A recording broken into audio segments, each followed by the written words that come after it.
আসসালামু আলাইকুম রাহমাতুল্লাহি ওয়া বারাকাতুহু। সুপ্রিয় সম্মানিত দর্শক ও শ্রোতা, আশা করি মহান রব্বুল আলামিনের দয়ায় আপনারা সকলেই ভালো আছেন।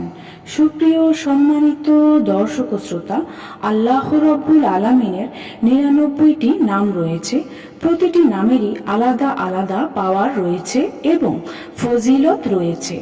আজকে ইয়া হাকাম নামটি বাছাই করেছি কেন জানেন? এত পাওয়ারফুল নাম যে আপনি আশ্চর্য হয়ে যাবেন। ইয়া হাকাম শব্দের অর্থ হে মীমাংসাকারী। আপনি এই নামটা যদি পড়েন তাহলে দিনে পড়লে দিনের কাজ সহজ হয়ে যাবে, রাতে পড়লে রাতের কাজ সহজ হয়ে যাবে। মানসিকভাবে আপনি অনেক বেশি শক্তিশালী হয়ে যাবেন এবং সমাজে আপনার মান সম্মান বেড়ে যাবে।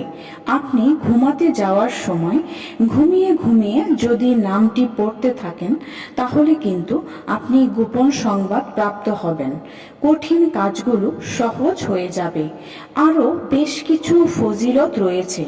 সম্মানিত দর্শক শ্রোতা, আসুন আমরা এই বিষয়গুলো জেনে নিই। ইয়া হাকামুর প্রথম যে আমলটি রয়েছে সে আমলটি হচ্ছে এই পবিত্র এসেম যে ব্যক্তি দিনে জিগির করে তার জন্য রাত্রের কাজ সমূহ সহজসাধ্য হয়ে যায়, আর যে রাত্রে জিগির করে তার জন্য দিনের কাজ সমূহ সহজ হয়ে যায়।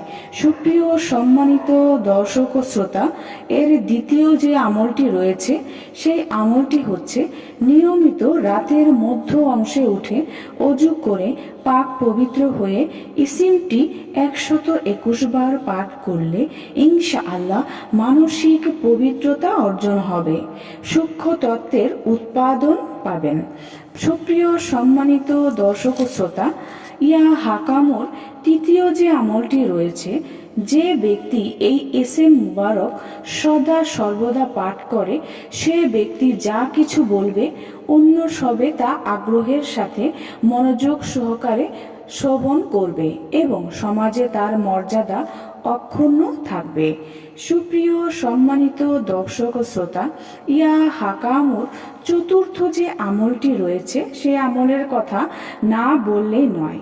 যে ব্যক্তি রাত্রে অজুর সহিত ৯৯ বার এই ইসিমটি পাঠ করবে ইনশাআল্লাহ আল্লাহ তাআলা তার দিলকে হিকমত এবং ইমানের আলো দ্বারা আলোকিত করবেন এবং যে ব্যক্তি শুক্রবার রাতে এই ইসিম মোবারকটি অধিক পরিমাণে পাঠ করতে করতে আত্মহারা হয়ে যাবে, আল্লাহ তাআলা তাকে কাশফ ও ইলহামের বা গোপন সংবাদ জানাবে। সুবহান আল্লাহ।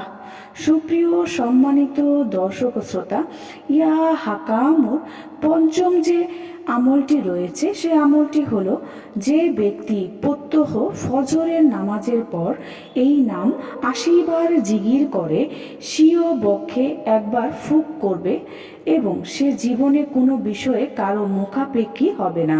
সুবহান আল্লাহ। সুপ্রিয় সম্মানিত দর্শক শ্রোতা, আজকের মতো এখানেই শেষ করছি। আশা করি ভিডিওটি ভালো লেগেছে। ভিডিওটি যদি ভালো লেগে থাকে অবশ্যই চ্যানেলটি সাবস্ক্রাইব করবেন, লাইক করবেন, কমেন্ট করবেন এবং বেশি বেশি শেয়ার করে দিবেন। সবাই ভালো থাকবেন। আল্লাহ হাফেজ।